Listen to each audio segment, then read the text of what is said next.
आपण आता राष्ट्रवादीचं नाव घेतलं, तटकरेंचंही नाव घेतलं आणि हत्या झाल्याच्या 5 दिवसानंतरच वर्षा अखेरला मुरुडमध्ये तटकरे हे मैं हूं डॉन ह्या गाण्यावर त्यांनी ताल धरला आणि त्याची भरपूर चर्चा झाली. काय नक्की प्रतिक्रिया आहे?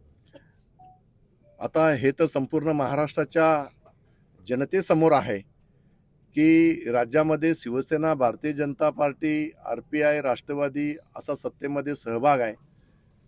सुनील तटकरे हे राष्ट्रवादीचे प्रदेशाध्यक्ष आहेत आणि आपल्या सत्तेतील असणाऱ्या घटक पक्षातील एका सहकारी पक्षाच्या नगरसेविका असणाऱ्या महिलेच्या पतीची हत्या राष्ट्रवादीच्या कार्यकर्त्यांनी केली असताना सुद्धा आपण पाहिलं की त्या ठिकाणी मुरुडच्या एका कार्यक्रमामध्ये सुनील तटकरे मैं हूं डॉन या गाण्यावर त्या ठिकाणी डान्स करत आहे.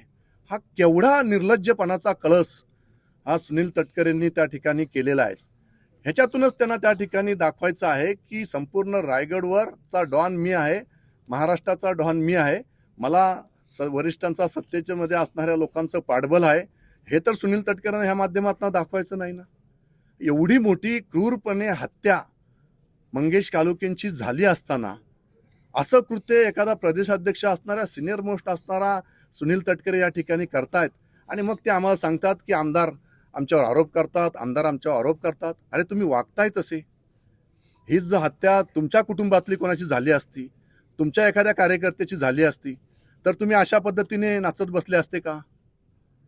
कार्यक्रम जरी असला तरी आपण त्या ठिकाणी भान ठेवायला पाहिजे हवं होतं सुनील तटकरेंनी.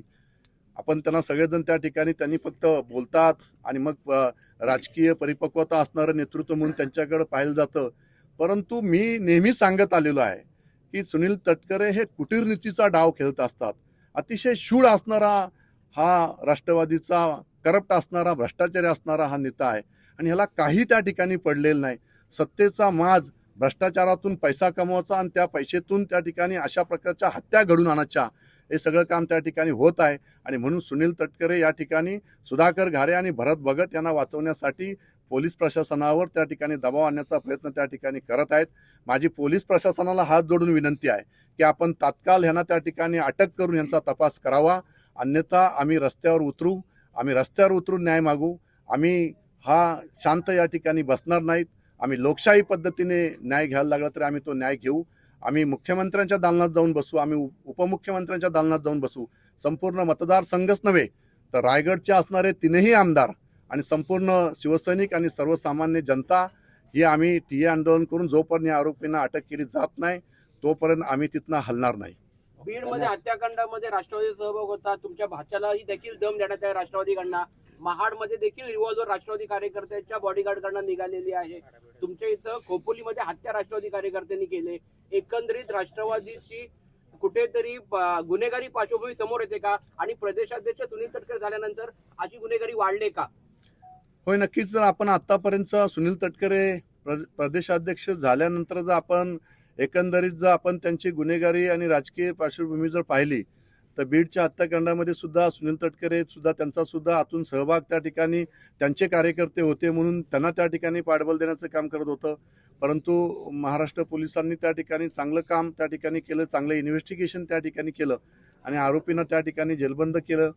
तसेच आपण पाहिलं की मग त्यानंतर त्यांचा असणारा दुसरा प्रवक्ता, तो त्या प्रवक्त्यांनी सुद्धा सूरज चव्हाण यांनी सुद्धा त्या ठिकाणी एका हिंदू संघटनेच्या अध्यक्षांना त्या ठिकाणी एकत्रपणे येऊन त्या ठिकाणी मारलेलं होतं.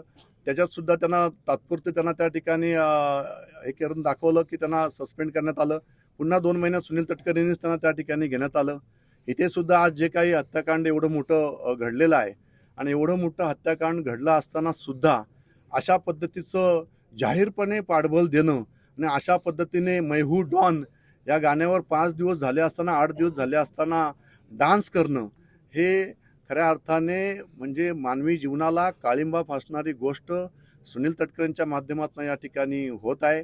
आणि म्हणून अशा लोकांवर संपूर्ण महाराष्ट्रातना, रायगडमधून नव्हे तर महाराष्ट्रातना यांच्यावर बहिष्कार, यांचा निषेध या ठिकाणी जाहीरपणे त्या ठिकाणी केला गेला पाहिजे असं मी या ठिकाणी जाहीरपणे सांगतो.